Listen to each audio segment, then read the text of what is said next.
Carl Jung discovered something that most people going through spiritual awakening don't expect. When you start waking up to who you really are, you don't just gain new insights. You actually lose interest in 3 specific types of activities that used to define your entire personality. Not your relationships, not your career, not even your beliefs. Jung found that these 3 patterns of interest just disappear, and when this happens, most people panic. They think something's wrong with them. They think they're getting depressed or losing their passion for life. But Jung discovered the complete opposite was true. What feels like losing yourself is actually the first sign that you're finally finding yourself. These interests falling away, they were never really yours. They were just masks your ego created to fit in or get approval. Most people try to force these old interests back to life. They sit at their piano and feel nothing. Pick up their camera and feel empty. Try fitness, art, reading, whatever used to light them up. And it's like starting a car with no engine. But once you understand what Jung really discovered, you'll never panic about this emptiness again. Because what's happening isn't loss. It's liberation from interests that were keeping you trapped in a fake version of yourself. The real question isn't how to get your old hobbies back. It's what wants to emerge when you stop trying to resurrect what was never meant to survive your awakening. You've been on a spiritual journey for months, maybe years. You sit down to do what you used to love, your art, your music, your fitness routine, your hobbies, and there's just nothing. No motivation, no passion, no connection. You think, what's wrong with me? I used to love this. Jung spent decades studying what he called ego dissolution, the natural process where false parts of your personality fall away during consciousness expansion. He discovered something most people don't realize. This emptiness isn't a problem to fix. It's actually your psyche's way of saying, we're done pretending. Those activities that feel dead to you now, Jung found they were never serving your authentic self. They were serving your ego's need to maintain an image, get validation, or avoid uncomfortable feelings about who you really are. But here's what Jung understood that most spiritual teachers miss. You can't just willpower your way back to loving something that was never authentically yours. Your consciousness has evolved past the version of you that needed those particular activities. The emptiness you're feeling isn't depression. It's not spiritual bypassing. It's not you going backwards. It's your soul clearing space for what actually wants to emerge from your true nature instead of what your ego thinks should emerge. But there's something Jung discovered about this process that changes everything. Something most people never learn because they panic and try to fix the emptiness before understanding what it's actually for. Once you know what Jung really found, you'll never fear this emptiness again. These aren't signs of depression or spiritual bypassing. They're natural stages of what Jung called individuation, the process of becoming your authentic self. By the end of this, you'll not only understand why your old interests died, but you'll know how to trust what wants to emerge from your true nature instead of forcing what your ego thinks should come back. But here's the part that makes Jung's discovery so uncomfortable. This process forces you to see how much of your identity was built on activities you thought you loved, but were actually just performing to maintain your ego's image. Most people can't handle this truth. They'd rather stay stuck trying to resurrect dead interests than face the fact that they've been living a performance instead of an authentic life. But if you're ready to go deeper, Jung's framework will show you exactly why certain interests die during awakening, and more importantly, how to recognize when something genuinely authentic is trying to emerge through you. The question is, are you ready to let go of who you thought you were to discover who you actually actually are. Jung wrote, "The privilege of a lifetime is to become who you truly are. But this becoming requires what I call the great emptying, the dissolution of ego-driven interests that mask your authentic nature." Here's what most people think they should do when their hobbies feel dead. They try motivation techniques. They force discipline. They search for productivity hacks. They blame it on depression, lack of focus,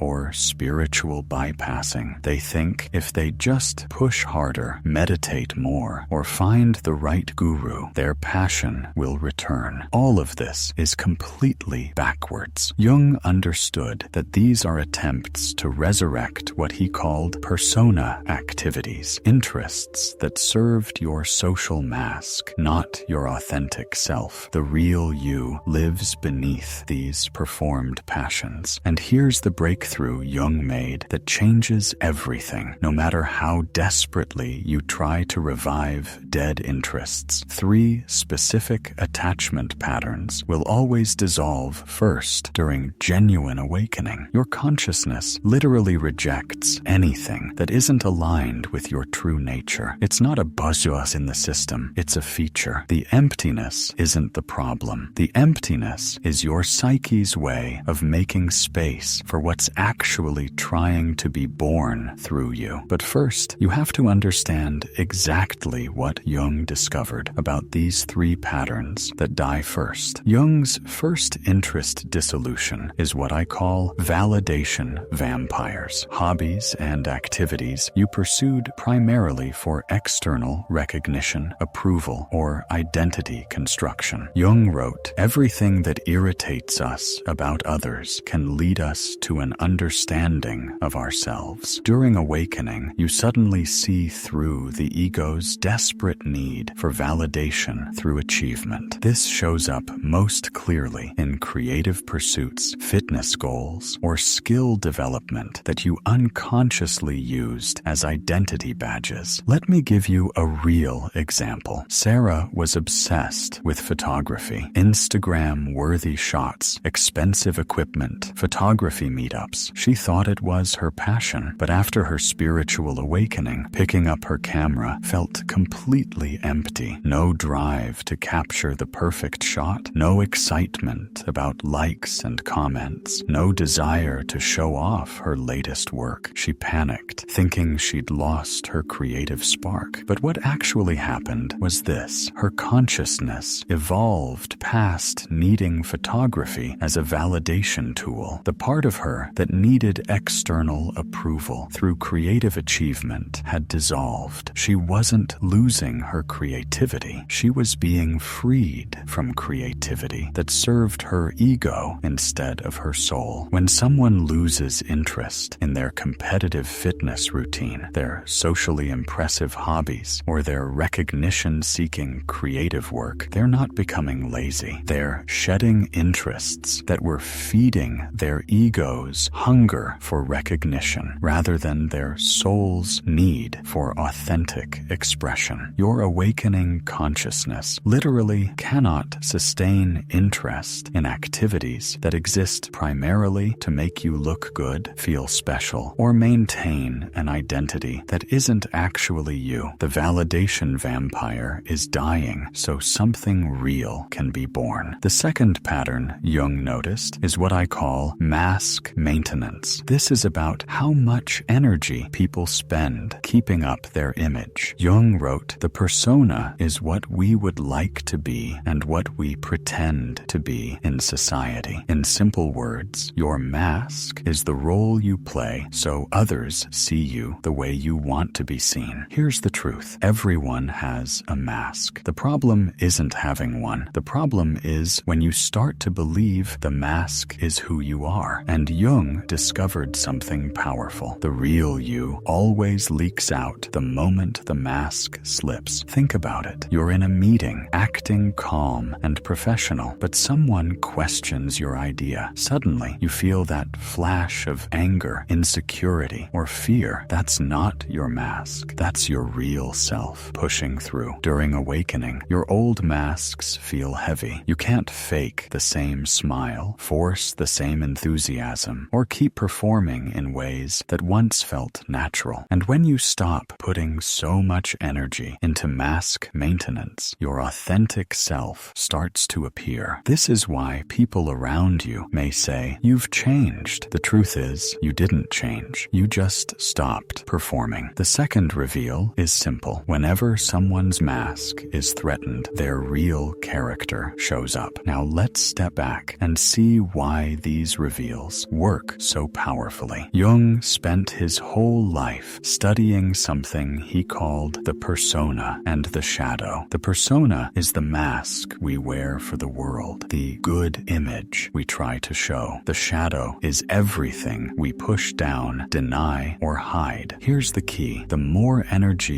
you spend keeping the mask in place, the stronger your shadow becomes. It's like holding a beach ball underwater. It always pushes back, and it shows up in little slips, sudden reactions, or strange behaviors that you can't control. Jung wrote, "Until you make the unconscious conscious, it will direct your life, and you will call it fate." That means no matter how carefully someone tries to control their image, their deeper self always leaks through. This is why the reveals we've talked about, validation vampires, mask maintenance, are so reliable. They bypass the mask and show what's really hiding underneath. So when you see someone desperately holding up their image or falling apart when it slips, you're not just seeing random behavior. You're watching their unconscious shadow trying to come to the surface. And that's where the real truth about character lives. Not in the mask, but in what breaks through when the mask can't hold anymore. There's one more pattern Jung revealed, and it's what I call the integration test. It happens when life gives someone back their own behavior like a mirror. If they judge others harshly, sooner or later, someone will judge them the same way. If they hide behind a mask, eventually the mask will be challenged. And here's the test. How do they respond? Some people get defensive, angry, or double down on the mask. That shows they're still trapped in ego and shadow. Others pause, reflect, and say, maybe that's true. That shows they're integrating, allowing their unconscious to become conscious. Jung believed this was the highest sign of growth, not perfection, but the ability to face your own reflection without running away. The integration test reveals who is ready to evolve and who is still performing. So how do you use this in real life? Jung warned that these insights should never be used to control or manipulate others. The point is not to catch people, but to understand them and yourself. When you notice validation seeking, mask maintenance, or someone failing the integration test, take it as a mirror. Ask yourself, where do I do the same thing? Because the real power of Jung's work is not just reading other people. It's learning to read your own shadow and slowly becoming more authentic. But there's a danger here. Jung warned that any deep insight can be twisted by the ego. Some people use this knowledge to feel superior, to judge, or to play mind games. I call this the shadow hunter trap. When someone exposes others but refuses to face their own darkness, that's not growth, that's just another mask. The real purpose of Jung's work is humility, to see that the same flaws we notice in others also live in us. If you forget that, the shadow will use your knowledge against you. The deepest truth Jung discovered is what I call the mirror effect. Everything you notice in others is also showing you something about yourself. When you admire someone's strength, you're seeing a part of your own potential. When you hate someone's arrogance, you're usually fighting that same quality inside you. Jung wrote, everything that irritates us about others can lead us to an understanding of ourselves. The point isn't just to read people, it's to realize every person is a reflection. The world is your mirror, and it's showing you your own shadow and light. So what do you do once you see all this? Jung said the goal is not to escape the world, but to live in it as your true self. yourself. This is what he called individuation, becoming whole. It means you stop chasing validation, stop hiding behind masks, and stop denying your shadow. Instead, you bring all parts of yourself into the light. You live more honestly, more freely, and more consciously. You don't just understand these truths, you embody them in how you speak, work, love, and create. That's real awakening. This is the choice Jung leaves us with. Keep clinging to old masks and dead interests, or step into the unknown and discover who you really are. Awakening is not comfortable. It feels like loss, emptiness, even death, but that's only the ego dying. What's waiting on the other side is your authentic life, a self that doesn't need approval, performance, or false passions. The question is simple but terrifying. Are you willing to let go of who you thought you were so you can finally become who you actually are?